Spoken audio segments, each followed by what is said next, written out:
নমস্কার সবাইকে, welcome to my blog. আর আজকে বুধবার দিনের সন্ধ্যাও না সকালও না, এখন রাত্রি 9টা বেজে গেছে।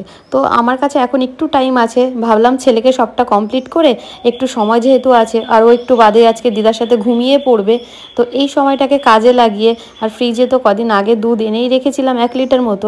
এখন ভাবছি কি করি, তাহলে একটুখানি দুধ পুলি বানাই। আর এই নারকেলটা না এবার বাড়ি থেকে আসার সময় নিয়ে এসেছিলাম। আমাদের বাড়িতে বেশ কয়েকটা নারকেল গাছ আছে, যার জন্য আমাকে আলাদা করে নারকেল কিনতে হয় না।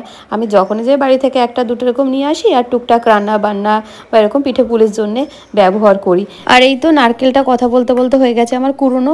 এবার এটাকে একটুখানি পেস্ট করে নেব। আসলে এটা ওই যে খোয়া ক্ষীর বা যেটাকে চাচি বলে বা খিরসা বলে, ওটা দিয়েও করা যায়, কিন্তু আমি ওটা দিয়ে করি না, আমি নারকেলটা দিয়ে এভাবেই করি। ওটার একটা আলাদা টেস্ট আর এটার একটা আলাদা টেস্ট, তো দুটোই দুরকম টেস্ট, ওটাও খারাপ লাগে না, এটাও ভালো লাগে। এবার এই নারকেলটা কি করছি, আমি একটুখানি দুধ দিয়ে, মানে পরিমাণ মতো আমি একটু নেড়ে চেড়ে দেখে নিলাম যে কতটুকু দুধ লাগবে, এই দুধটা দিয়ে পেস্ট করব। কড়াইতে কিছুটা পরিমাণ দিয়ে নিয়েছি খেজুরের গুড়। শীতকাল মানে খেজুরের গুড়ের পিঠে, এটাই হচ্ছে আসল টেস্ট। এবারে গুড়ের মধ্যে আমার যে নারকেলের পেস্টটা সেটা দিয়ে এবার এটাকে ধিমে আঁচে নাড়তে থাকতে হবে, মানে ভালো মতো করে রান্না করতে হবে, যাতে এই লিকুইড ভাবটা কিছুটা আঠালো আঠালো হয়ে যায়, বেশ আঠা আঠা, যেমন আমরা নাড়ুর নারকেলটা রান্না করি ওরকম। তো ওর থেকে একটু কম রান্না করতে হবে, ওটা তো অনেকটা বেশি রান্না করতে, এটা তার থেকে কিছুটা কম। আসলে দুধ পুলি বানানোটা একটু সময় সাপেক্ষ ব্যাপার আছে, মানে চাইলেই ঝট করে হওয়ার মতো এটা ব্যাপার নয়। তো আমার কাছে সময় পাচ্ছিলাম না বলে কদিন ধরে ভাবছিলাম বানাবো বানাবো, এবার শীত পড়া থেকে কিছুই বানানো হয়নি, শুধু একদিন একটু পাটিসাপটা বানিয়েছিলাম, ব্যাস। সেই ছবিটা আবার একদিন ফেসবুকে দিয়েছি, দেখে সামনের বাড়ির একটা দাদা আর বৌদি আছে, ওরা আমাদেরকে খুবই ভালোবাসে, তো ওই দাদা আবার ওই ছবিটা দেখে বলেছে যে নিশ্চয়ই আমাদেরকেও দেবে, কিন্তু যা হোক ওদিন আমি স্কুলে নিয়ে গেছিলাম তো দেওয়া হয়নি, পরের দিন আবার কিছুটা বানিয়ে ওই দাদাদেরকে দিলাম। যা হোক এই বছরে পাটিসাপটাটা মেনলি বানানো হয়েছে ওই একদিন স্কুলের জন্য আর একদিন ওই দাদাদের জন্য, এই আর কি। তো সব মিলে দুদিন, কিন্তু একদিনই সবটা আমি বানিয়ে রেখেছিলাম মোটামুটি ব্যাটার ট্যাটারগুলো, পরের দিন একটু বানিয়ে দিয়েছি। এই তো কথা বলতে বলতে দেখো আমার নারকেলটা প্রায় রান্না হয়ে গেছে, আর এর মধ্যে দিয়ে দিলাম কিছুটা কাজু আর কিশমিশ এভাবে কুচি করে, তাতে কি হবে মুখের মধ্যে একটুখানি দানা দানা পড়বে, বেশ টেস্টিই লাগবে। এবার আমার তাহলে নারকেলের পুরটা রেডি হয়ে যাওয়ার পরে এবার আমি যে চালের আটার ডোটা বানাবো, মানে চালের আটাটা আমি কিনেই এনেছি, কিন্তু এখন আর ঢেকি ছাটা কোথায় বা পাওয়া যায়। আর ডো বানানোর জন্য কড়াইতে কিছুটা জল দিয়ে একটুখানি নুন দিয়ে এটাকে খুব ভালো করে ঢাকা দিয়ে ফুটিয়ে নিয়েছি। মানে চাটা যেমন অনেকক্ষণ ধরে ফোটাতে হয়, চায়ের জলটা মিনিমাম 5 থেকে 7 মিনিট ভালো করে ফুটিয়ে নিয়ে এবার একটু একটু করে চালের আটা দিয়েছি, আর একটা খুন্তি দিয়ে না নাড়তেই থাকতে হবে, যাতে ওটা লাম্পস না হয়ে যায় বা দলা দলা না হয়ে যায়। তো সব শেষে এরকম একটা মন্ড মতো তৈরি হয়েছে। এবার এটাকে আমি দিয়ে রাখবো ঢাকা, যতক্ষণ একটু ঠান্ডা হচ্ছে ততক্ষণ এবার যে দুধ পুলি বানাবো, তো দুধটাকে রেডি করে রাখি পুলিটা ভেজানোর জন্যে। তো এই যে নিয়ে নিয়েছি কিছুটা দুধ, মানে 1 লিটার মতো আমি দুধ নিয়েছিলাম। আর যেহেতু বেশ রাত্রির হয়ে গেছে, কারণ দুধটাকে করতে হবে খানিকটা ঘন, তো আমার কাছে না অত বেশি টাইম ছিল না, এর জন্য আমি এর সাথে কিছুটা পরিমাণ পাউডার মিল্ক অ্যাড করেছি আর একটু খানিক নুন।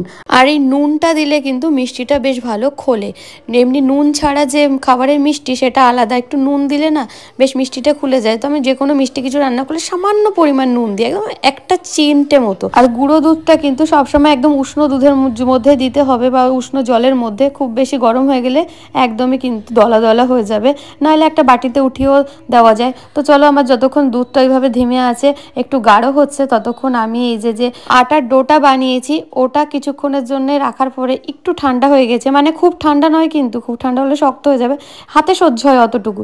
তো খুব ভালো করে এটাকে মাসাজ করে মেখে নিয়েছি, নেওয়ার পরে এবার এইটা দিয়ে একটু গোল গোল করে লুচির যেমন লেচি হয় তেমন করে করে লেচি কেটে নেব। তো লেচি কেটে নেওয়ার পরে সবটা একবারে নয়, কিছুটা কাটবো, কারণ এই জিনিসটা না পুরোপুরি গরম থাকতে হবে, নরম থাকতে হবে, শক্ত হয়ে গেলে তাহলে শেপ আসবে না। তো আমি 4টে মতো লেচি কেটেছি, তারপরে এই যে এবার পুলিটা বানানো তোমাদেরকে দেখিয়ে দিচ্ছি। দেখো এই যে একটুখানি চালের আটা হাতের মধ্যে নিয়ে নিতে হবে, না হলে লেগে লেগে যেতে পারে। আর এরপরে এটাকে আস্তে আস্তে আঙুল দিয়ে প্রেস করে করে ঘুরিয়ে ঘুরিয়ে একটা এরকম গোল বাটি মতো বানাতে হবে। আবার এই বাটিটার মধ্যে যে নারকেলের পুরটা আমি আগেই বানিয়ে রেখেছি, এই পুরটা একটু চেপে চেপে দিয়ে এবার মুখটাকে খুব ভালো করে আটকাতে হবে। এই জায়গাটাই হচ্ছে আসল ম্যাজিক, কারণ এইটা ঠিকঠাক না হলে কিন্তু পুলিগুলো খুলে খুলে খুলে হা হয়ে যাবে আর ভেতর থেকে সব পুর বেরিয়ে একদম দুধের মধ্যে মিলেমিশে একাকার হবে। তো সেটা হলে একদম ভালো লাগবে না খেতে। তার জন্য এই যে পুরো ভালো করে আগে চেপে চেপে মেলাতে হবে দুটো সাইড, তারপরে গিয়ে এভাবে করে পুরো সাইডটা ফোল্ড করে করে করে করে এভাবে সিল করে দিতে হবে। তাতে করে কি হবে, একটা ডিজাইনও হবে আর জিনিসটার মুখটা খুব ভালো করে আটকে গেল। তো এই যে আমি পুলিটা ভালো করে বানিয়ে দেখিয়ে দিলাম যে কেমন করে করতে হয়। আর এই যে সমস্ত পুলিগুলো আমাদের বানানো হয়ে গেছে। মা পরে এসে আমাকে একটু হেল্প করেছিল, না হলে আমি পারতাম না। এখন অলরেডি 10:30 বেজে গেছে। আর আমার পুলিগুলো যেহেতু বানানো হয়ে গেছে, এবার আমি দেখো দুধটা বসিয়ে রেখে গেছিলাম জালে। দুধটা হয়ে গেছে বেশ খানিকটা ঘন, মানে পরিমাণ অনেকটা কমে গেছে। এবার এই দুধটাকে একদম ফ্লেমটা কম করে তারপরে দিতে হবে গুড়, কারণ গুড় মেশালে গুড় যদি ভালো না হয় না, দুধটা পুরো ফেটে যেতে পারে, এরকম আমার অভিজ্ঞতা হয়েছে।